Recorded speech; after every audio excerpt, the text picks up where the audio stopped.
Salam Bapak, Ibu, Saudara-saudari yang dikasihi Tuhan kita Yesus Kristus. Kita mengucap syukur kepada Tuhan kita dapat kembali berjumpa dalam sukacita persekutuan ibadah keluarga yang kita laksanakan di rumah kita masing-masing. Mengawali perenungan ini, saya teringat dengan sebuah lagu lawas ciptaan Tagor Pangaribuan. Kurang lebih bunyinya seperti ini. Satu kali kau sakiti hati ini, masih ku maafkan. Dua kali kau sakiti hati ini, juga ku maafkan. Tapi jangan kau coba tiga kali, jangan, oh janganlah.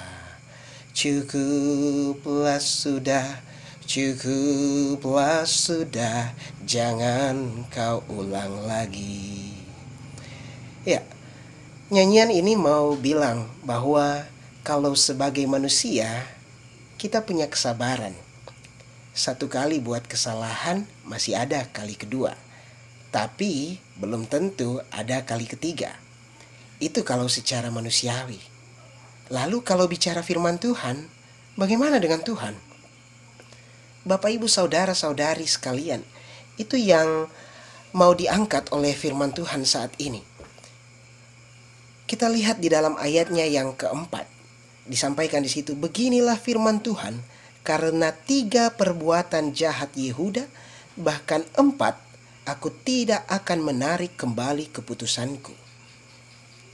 Nah, hal ini tidak dipungkiri berkaitan dengan konteks kitab ini, bahwa bangsa-bangsa di sekeliling Israel, diantaranya Damsyik, Gaza, Tirus, Edom, Amon, dan Moab, hidup dalam berbagai ketidakteraturan. Mereka menyembah berhala, kejam, fasik, dursila, dan lain sebagainya. Lama-kelamaan gaya hidup bangsa-bangsa itu mempengaruhi keadaan dalam negeri Israel, kehidupan sosialnya, kehidupan sehari-hari, termasuk kehidupan rohaninya. Mereka terima suap, mereka korup, mereka hidup dalam kebejatan moral yang semakin merajalela, sistem peradilan yang semakin rusak, dan lain sebagainya.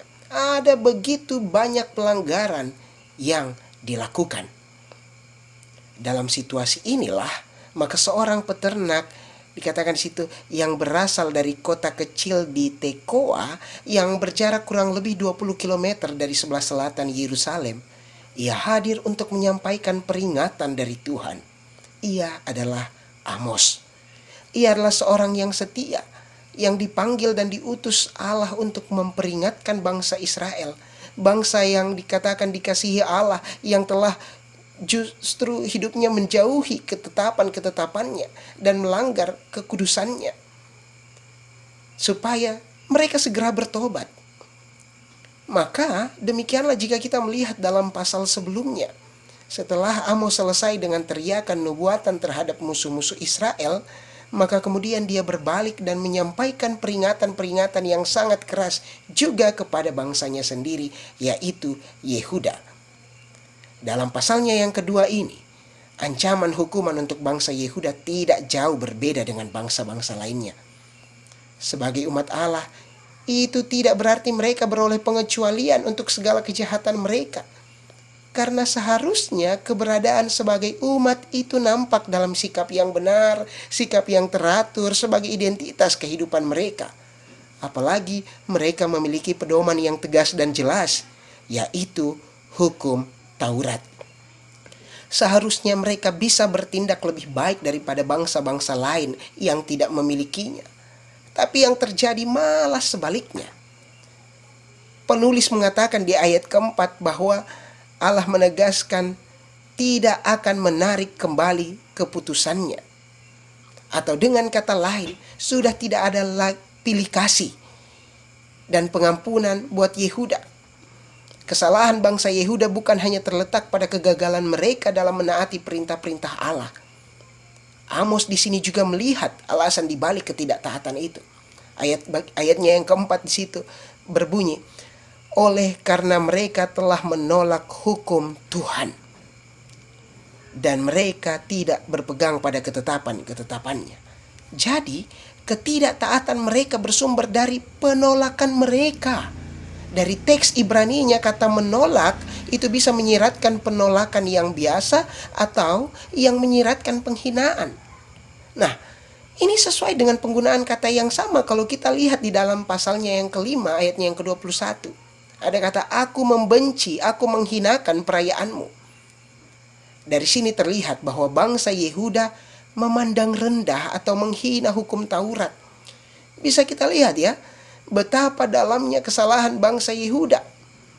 Mereka secara sengaja memilih untuk tidak menaati hukum Taurat. Mereka bukan tidak mampu, tetapi tidak mau. Mereka bukan tidak tahu, tetapi tidak mau tahu. Meminjam istilah Paulus dalam surat Roma pasal 1 ayat 18, mereka secara sengaja telah menindas kebenaran. Hal inilah yang membuat mereka disesatkan karena telah menggantikannya dengan yang dinamakan dewa-dewa kebohongan. Di ayat 4. Dan hal ini berkaitan erat dengan penolakan, penghinaan mereka terhadap hukum Taurat. Pelanggaran terhadap hukum Taurat itu dipandang sebagai hal yang biasa, bahwa hukuman tidak akan menimpa mereka karena mereka telah terpengaruh dengan kebiasaan bangsa lainnya. Tapi justru kebohongan seperti inilah yang menyesatkan mereka. Bangsa Yehuda yang bahkan seperti kata teks di situ diikuti oleh nenek moyangnya. Artinya bukan hanya terjadi dalam sesaat, tapi sudah terjadi secara turun-temurun, generasi demi generasi yang berlalu, tetapi kelakuan tidak kunjung berubah. Kita dapat melihat bahwa perbuatan Yehuda sangat menyakiti hati Allah. Sehingga ketika waktunya tiba, Allah menetapkan pada akhirnya untuk menghukum umatnya. Dan Allah tidak akan menarik kembali keputusannya. Bentuk hukumannya pun tidak jauh berbeda. Allah sungguh tidak pilih kasih. Di ayatnya yang kelima di situ dikatakan, aku akan melepas api ke dalam Yehuda, sehingga puri Yerusalem dimakan habis. Jelas bahwa Tuhan tidak memandang muka. Siapa yang bersalah patut dihukum. Umat Tuhan tidak ada pengecualian. Sehingga kalau kita lihat melalui sejarah, akhirnya kita melihat penggenapan perkataan Allah ketika akhirnya Yerusalem benar-benar jatuh ke tangan Babel. Bapak, Ibu, saudara-saudari yang dikasihi oleh Tuhan kita Yesus Kristus. Demikianlah kita bisa melihat bahwa Tuhan tidak main-main dengan peringatannya terhadap kesalahan yang dilakukan oleh umatnya. Apalagi kesalahan yang dilakukan berulang-ulang, turun-temurun.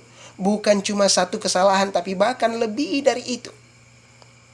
Dari sini kita dapat belajar bahwa sudah tugas kita sebagai umat yang percaya untuk melakukan apa yang Tuhan perintahkan dan menurut pada ketetapan-ketetapannya. Aturan dan hukum itu dibuat tujuannya untuk kebaikan kita sendiri, untuk membuat kita lebih maju dan hidup kita jadi lebih teratur. Ketika Tuhan merangkaikan perintahnya itu untuk keselamatan kita. Ibarat seperti suatu pemerintahan yang menetapkan undang-undang, maka itu hanyalah untuk kebaikan dan keteraturan rakyatnya. Saya teringat tentang pandangan seorang Perdana Menteri Singapura terdahulu yang mengatakan bahwa negara mereka adalah suatu negara yang kecil, tidak memiliki sumber-sumber. Jika rakyatnya tidak mau diatur, maka mereka pastilah hancur.